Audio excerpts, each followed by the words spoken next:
Folks, it looks like the moment we were waiting for this week is actually coming next week. The official Wickerbottom Refresh update is out on August 4th, and with it will come, of course, all the Wickerbottom Refresh tweaks, but let us not forget that this update was much more than that.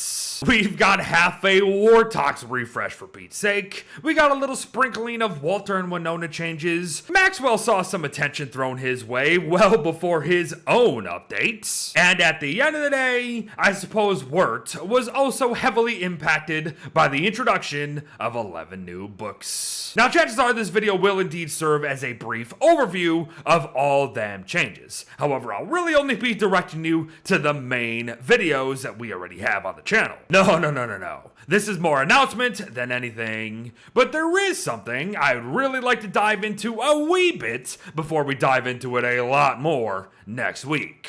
And it's this image right here, the tease for the Wickerbottom Refresh animation. Folks, welcome to New York.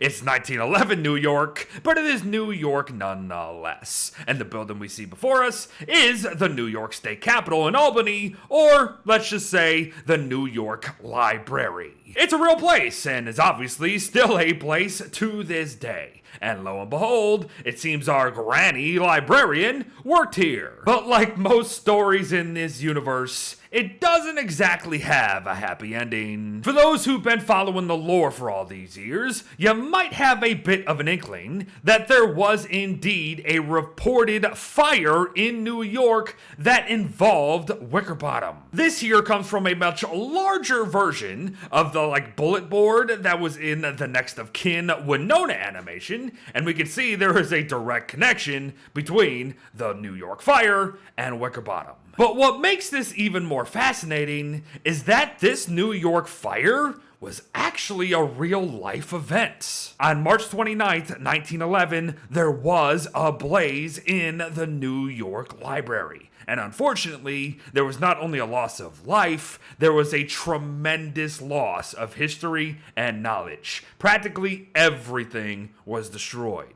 And I do not mean to make light of that loss of life. However, only one individual died. And, well, Wickerbottom went missing after this fire. So Clay might be making a little twist here and say that in this version of the world, Wickerbottom was the one that went missing or died in this fire. All that said, however, I don't believe she's gonna be a blameless victim. Obviously, Maxwell is gonna do something to prompt it, but I think Wickerbottom was directly involved, everyone. Just look at these quotes of the fiery pen and the pyrokinetics explained. Yeah, she's talking about firestorms, past mistakes, and having to learn from them. Oh, and why Maxwell and not them, you ask?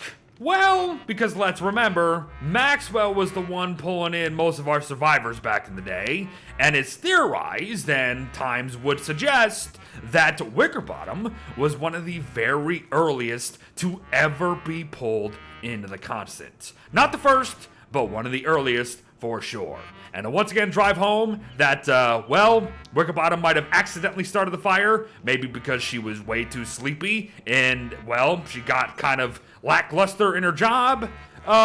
Maxwell also kind of gives her grief about the whole pyrokinetics explained thing. But folks, there you have it. An excited beardo talking about the lore in a video that's not even about lore. So in the event that I've made this video drag on too long, let's quickly move on. Obviously, there is a ton of Wickerbottom changes coming. And if you've been avoiding the beta content, now's probably going to be your first little dip into this pond.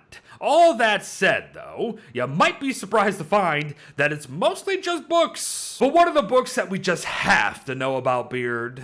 Well, several of them. I would say that the Lunar Grimoire is probably the biggest of note, for sure, as it gives us full control over a full moon cycle, and there's a ton of stuff we can do on a full moon. Practical rain rituals, however, is a very close second, and with some changes done to the Lunar Grimoire, it might actually have first place. You would be surprised just how much influence rain has on our worlds. The Angler's Survival Guide also has a bit of niche to it if you're one to ocean fish, but here's the thing. Its niche makes it to where you don't actually have to ocean fish anymore, so learn more here. And finally, I just threw up the Wurt changes with all these new books, because, let's face it, all these new books have an impact on Wurt as well. But before we end the day directing folks to the hotfix changes, while also discussing other character tweaks, let's talk two very recent changes. A very new update to the update added both the hostile flare and the fencing sword.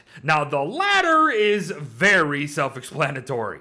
It is a weapon that's just a better spear, and it can kind of turn walls and fences. However, they kind of reverted the wall thing for the time being. The former, however, is a lot more interesting. Perhaps not so much as things stand, it's more the implications of what the hostile flare will mean for the future. In short, the things now have a 60% chance to spawn pirate raids on the water, Deerclops in winter, and MacTusk in the same season. But with the former two, they are very much repeatable over and over and over again. It's a whole thing. It has its limits for the time being, but it's a thing that you should learn about here. But yes, let us not forget that the Wickerbottom Refresh update was very much not just the Wickerbottom Refresh updates. Wartox absolutely got the bulk of the changes, mostly to his soul hopping abilities. But I'd be willing to bet that there's a lot of people out there that forgot that this very same update did some things to both Winona and Walter. Winona's thing ain't much. It really is only a quality of life thing if you happen to spend too much time in the crafting menu. But Walter's is very much of note. He will now only get bucked off of Wabi if he takes 8 points of damage at one time or very quickly back to back. So then, if you wear armor on the back of Wabi now, you will not just get bucked off for the slightest of hits, which is actually kind of huge. And all in all, I think we can all agree that this update is very clearly shaping up to be huge itself. The Wickerbottom Refresh, the Wickerbottom lore, the Wartox changes, the other character tweaks, the skins, the drops, and more. Oh, and speaking of the drops, as I leave you today, say hello to the new Bee Queen crown skin, folks. And there you have it, everyone. A lore/guide/announcement video for the Wickerbottom character refresh that's coming next week. I don't know about you, but I've had enough talk of the character refresh. Now, all eyes are set on the New York Fire of 1911. Thanks for watching all the beta content, folks. Well wishes to all, and I'll see you in the next one. Bye-bye.